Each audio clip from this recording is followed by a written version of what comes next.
大家好，歡迎收睇香港信樂堂嘅頻道，記得訂閱我哋嘅頻道啦，咁你就可以第一時間知道最新嘅社福資訊啦。多謝大家嘅支持。今日會同大家介紹有關長者精神健康嘅支援。有機構嘅指出，2023年本港輕生嘅數字達到1092宗，其中60歲或者以上輕生而死亡嘅個案佔43%，視為佔比最多嘅年齡層。而當中估計原因呢，與老伴去世啦，或者係本港移民人口上升，可能導致家庭關係減弱，令長者缺乏家庭嘅支持而輕生。加上長者對於網上或者係熱線求助嘅方式較為陌生，引致容易發生悲劇。其實對家人嘅關心呢，不限地理位置，無論身在何處都好啦，都可以多啲關心長者。一旦發現任何異常情況呢，都應該盡早去聯絡專業人士啦，去提供協助。而老年嘅抑鬱症係其中一種常見嘅老年人嘅精神問題。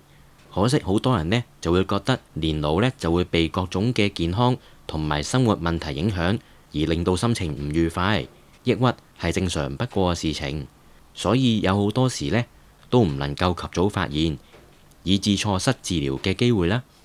其實老年嘅抑鬱症有可靠嘅治療方法。若果你留意到自己嘅情緒長期低落，例如持續咗1至到2個星期，甚至對你嘅日常生活造成影響嘅話呢，你都必須盡快尋求協助。因為抑鬱症呢就係造成長者輕生嘅最常見嘅風險因素之一，及早發現相關嘅症狀係非常之重要嘅。當中常見嘅症狀有包括持續2星期以上嘅情緒低落啦，另外就係生活失去動力，另外會經常感到疲倦啦。而生理症狀方面，例如係失眠、胃口差、體重下降、集中同埋記憶力變差等等。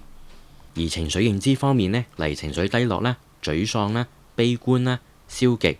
或者係對於所有事物失去興趣啦，脾氣變得暴躁，又或者係有罪疚感同埋自我價值過低。另外，亦都可能係難以集中精神啦。而身體行為方面最常見嘅就係失眠啦，唔願意參加活動，容易感到疲倦，動作緩慢，甚至乎呢係唔願意移動身體，又或者係食慾不振或者係失調。另外就係體重嘅失調啦。另外都可能會出現一啲原因不明嘅身體疼痛。咁喺呢一度呢，同大家介紹一個賽馬會樂齡同行計劃，佢哋結合跨界別嘅力量啦，透過結連長者地區中心同埋精神健康綜合社區中心，推行以社區為本嘅支援網絡，全面提升長者面對晚晴生活嘅抗逆力。計劃亦都建立逐步介入嘅模式，根據風險嘅程度、症狀嘅嚴重程度等等，為有抑鬱症或者係有抑鬱症症狀嘅患者提供標準化嘅預防同埋適切嘅介入服務。計劃合作夥伴包括香港大學同埋本地18間營辦長者服務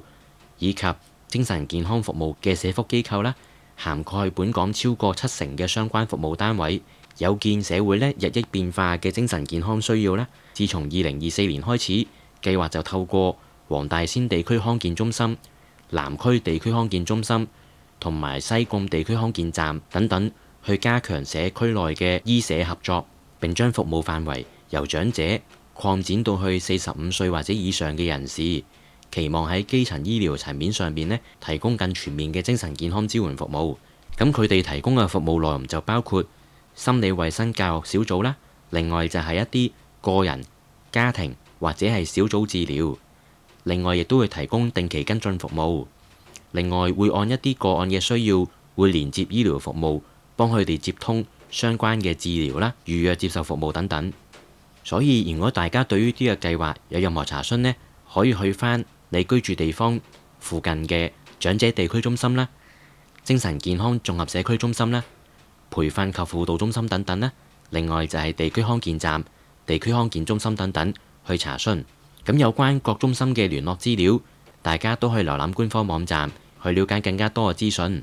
跟住落嚟同大家介紹嘅就係一啲長者情緒支援服務嘅熱線，例如係心情行動慈善基金情緒支援熱線，佢哋提供情緒支援啦、情緒病嘅資訊、求助途徑同埋相關嘅服務，去讓有需要嘅人士及早得到所需要嘅協助。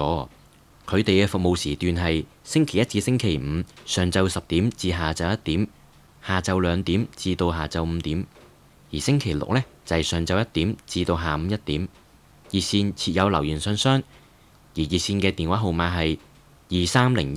2301-2303。跟住落嚟同大家介紹嘅就係浸信會愛群社會服務處精神健康諮詢熱線。佢哋嘅長者情緒健康中心透過設立情緒健康資源角以及進行社區教育，幫助長者同埋照顧者呢建立積極正面嘅生活態度啦，提升自信同埋抗逆力。佢哋嘅熱線服務時段就係星期一至星期四上晝9點至下午5點，而星期五就係上晝9點至下晝9點，而星期六呢，就係上晝9點至下晝1點。而熱線亦都設有留言信箱，熱線嘅電話號碼係